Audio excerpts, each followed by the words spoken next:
Hello everyone, welcome back to another video from the channel. I made this video because I wanted to discuss Yu-Gi-Oh's current direction. Let me start off by saying it's going to be a good way up until Phantom Nightmare's release, which is where things get a bit crazy, but let's back it up a bit.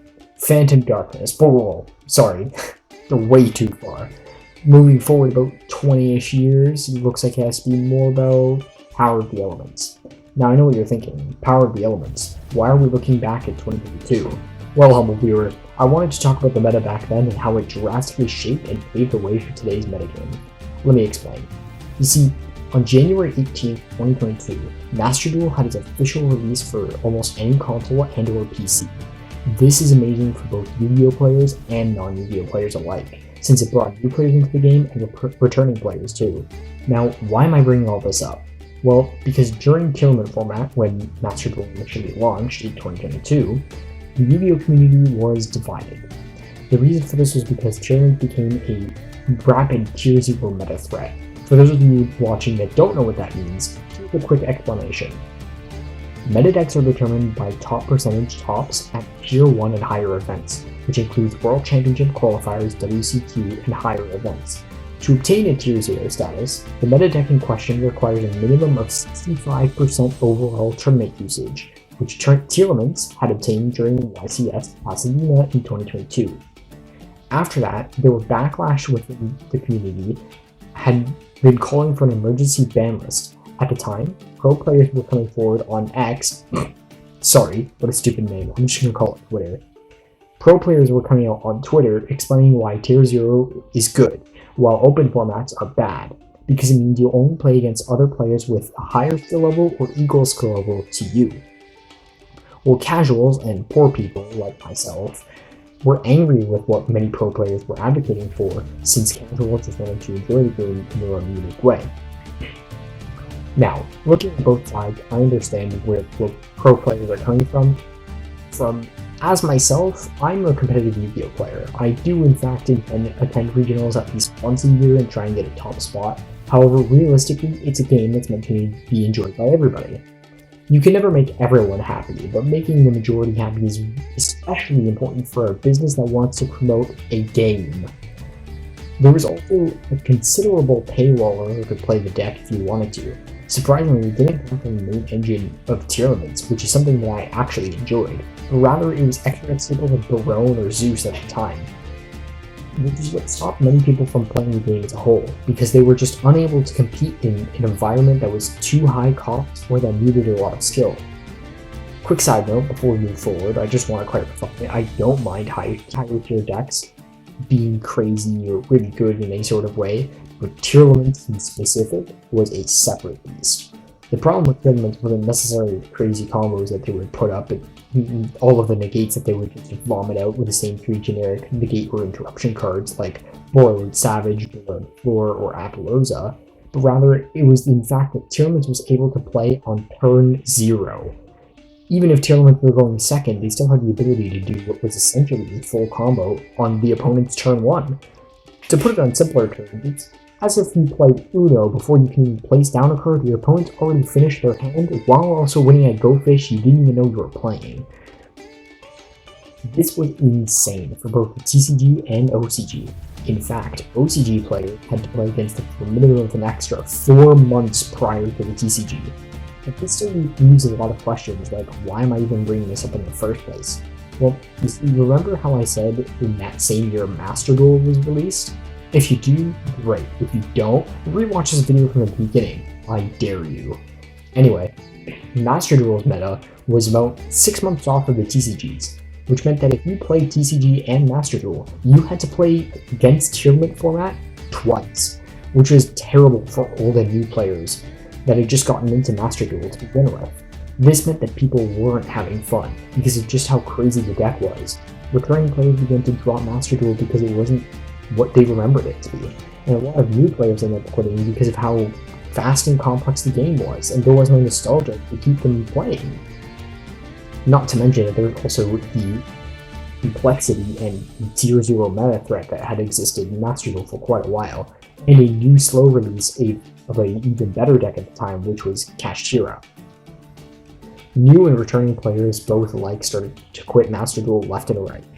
Not to mention that the Master Duel in-game rewards became increasingly worse, as they used to give you thousands of gems daily just for logging on, and nowadays they only give you a couple of hundred, which made players feel as though they were being forced into buying in-game currency just to keep up with the current unwinnable, complicated game. This caused many people to just stop playing Yugioh altogether, which who could blame them? However, one fateful day, Konami headquarters had a meeting, not with just anybody, but between the executives and investors, regarding a new video game that they had released a year prior in the year 2022, Master Duel. Investors were quite irritated with Konami and their business practices because of the decreased number of players that had been anticipated to return to Master Duel. And so investors had threatened to pull their funds and investments from Konami because of the decreasing player issue. So Konami knew they had to do something and change soon. However, at this point in time, while the meeting was taking place, there had already been announced a new ban list and the new meta threat, Cash Tira. During this time, Tearlaments had fallen out of the meta and out of favor in the TCG alone, while OCG and Master Duel still had to deal with the disease that is Tearlaments. In the TCG, however, Tearlaments weren't dead. In fact, they were far from it. The only reason they were able to be suppressed during this time is because of their card called Cash Tira Arise Heart. For those of you who have played the game, you guys know exactly what I'm talking about and how annoying this card truly was. After all, it alone shut down 60% of most decks. This card was insane. This card somehow was both game warping and super powerful, with the ability to have be a win condition on its own, have a quick effect face down banish. For those of you that don't understand what that is, that's for a separate video. But anyways, it managed to stop Tearlaments since Tearlaments really need to play with the graveyard.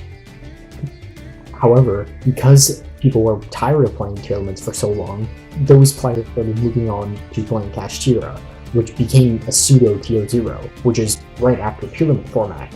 Many people were very irritated by this, myself included. Konami knew that they had to do something soon, because the way this was going, it was not looking good for them. So Konami decided to pull up their pants and realized they'd forgotten their underwear, because the first ban list that they released hit Cash Tira, and when it did, they realized that it didn't really do anything to the consistency of the deck, and Cash Tira managed to be still, the top deck for a while. So 3-ish more months went by, and the new Yugioh ban list was finally released.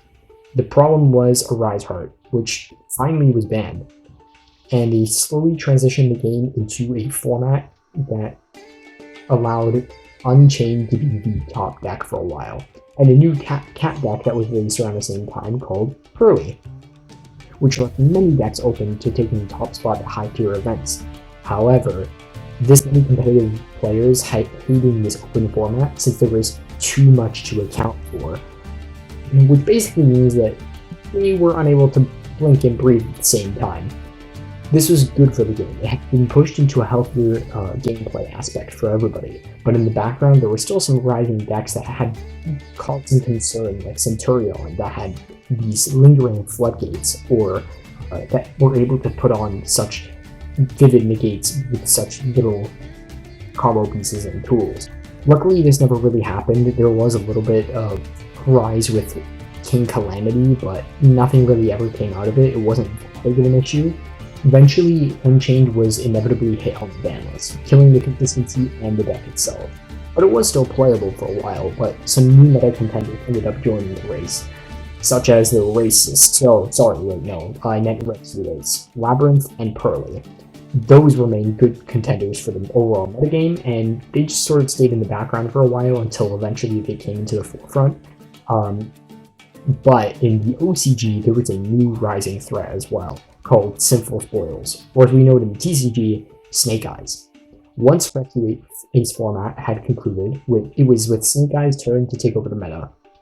Although the insanity that ensued with Snake Eyes felt the same as it did with Tearlaments, since both decks had very crazy combos with very crazy recoveries, in my opinion, Snake Eyes isn't really the same as Tearlaments. Many reasons for this, such as, they don't have those gazillion negates, at least not anymore now that the main negates are banned. and they just have somewhat interesting interactions. But yeah, it does feel zacky to play against them since they have so much recovery to set up, and playing 22 hand traps is barely enough to stop them. Most of the meta now feels kind of crazy, from Fang specifically. In my opinion, again, Voiceless Voice can abuse negates and Branded, making it the top meta contender of this season. Even Branded has minor issues for a while, still is a minor issue today in the background, mostly because of all the various locks that they can use with Sanctifier, which also needs to go. However, Branded is still falling out of favor since now Melodious does the same thing with Fusion Summoning but doesn't lock you into fusions. Which brings me back to my overall point with the meta how it is now and what we're looking and moving forward to. We know that because negates are banned and in-outplayed pause monsters are going to be the new threat, power level Yugioh and decks will get crazier from here, even without negates, because of the new direction that Konami has decided to take. Personally, I think it's a great way to go. Both stun and negates really irritating, or they both say no to gameplay, rather than creating unique and interesting interactions now that we have. Now that we have more unique and interesting interactions, Yu-Gi-Oh! Is built on it. Since day one, we've always had these really cool, neat things that separated us apart from other card games like Magic the Gathering and Pokemon. Your opponent's turn isn't just your opponent's turn, it's our turn. This allows Konami to build legacy decks and make them actually matter, rather than just having them be some sort of deck in the background. All in all, I look forward to playing a healthier game that creates unique back and forth interactions, so that mostly everyone can enjoy and be happy. Anyway guys, I hope you guys really enjoyed. I will talk to you later. Let me know what you guys think in the comment section, and I'll be sure to look at them. See you next time.